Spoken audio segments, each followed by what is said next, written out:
on se dirigeait vers la rue de Béthune et on a croisé ce jeune homme à bord de son skateboard électrique. Donc je ne sais pas si vous le voyez, Alexandra, là, ce skateboard électrique. Donc vous voyez, c'est une grande planche, hein, une planche assez longue. Donc Alexis, expliquez-nous, qu'est-ce qui vous est passé par la tête comment vous est venue l'idée de construire ce skateboard électrique? Alors tout d'abord, bon, un rêve d'enfant, on aime tous le skateboard quand on est plus jeune, quand on est petit. Puis le côté électrique, le côté on ne doit pas poser le pied par terre, le côté bon, flemmard en quelque sorte, on peut dire ça.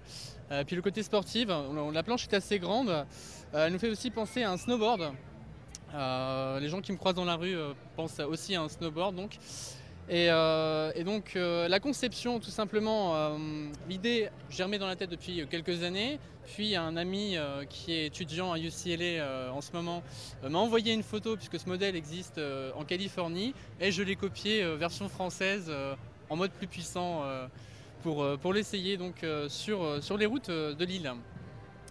Alors on va relever le défi d'Alexandra en plateau. Donc, je vais monter sur le skateboard, on va continuer l'interview, hein, puis vous allez en même temps me piloter à distance, c'est ça? Donc vous avez une télécommande. Tout à fait, alors ici j'ai une télécommande en Wi-Fi donc qui permet à la fois la marche avant, la marche arrière, le freinage d'urgence du skateboard.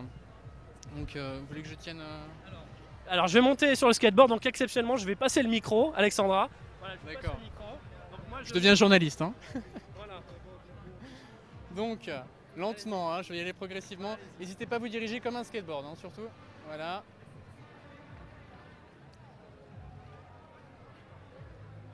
Par contre, la descente, c'est un système de freinage ABS, c'est-à-dire qu'il n'y a pas de frein mécanique directement dessus. Du coup, l'arrêt se fait qu'en terrain plat.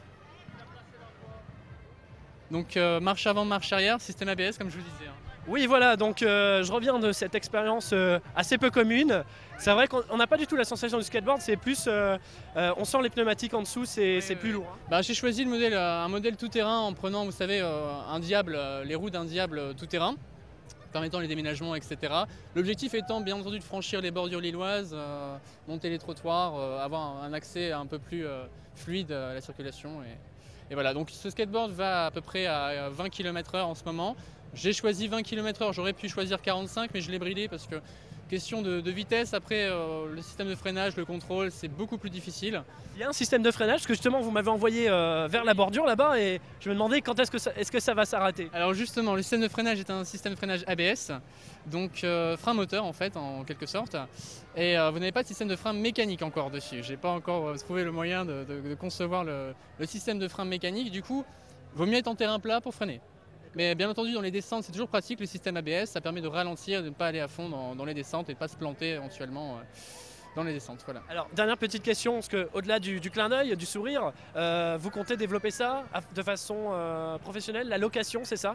Alors, je suis étudiant en droit, j'envisage une sorte de contrat location de quelques skateboards comme ça. Donc, fabriquer quelques-uns. Bon, pour pas cher, je pensais à l'ordre de 13-14 euros pour une après-midi. Bon, bien entendu, il faut voir légalement ce qui est faisable et ce qui ne l'est pas. Mais oui, je pensais même le surnommer le S-Lille. Nous avons le V-Lille, le vélo de Lille. Et je pensais au S-Lille, le skateboard électrique de Lille, qui pourrait être un mode de déplacement assez original, mais qui demande certainement une certaine maîtrise quand même. Bon, bah en tout cas, voilà, Alexandra, rencontre très étonnante en plein cœur de l'île, ce skateboard électrique que j'ai essayé en direct pour vous et j'ai adoré. Voilà. Et d'ailleurs, on va vous laisser repartir avec votre skateboard.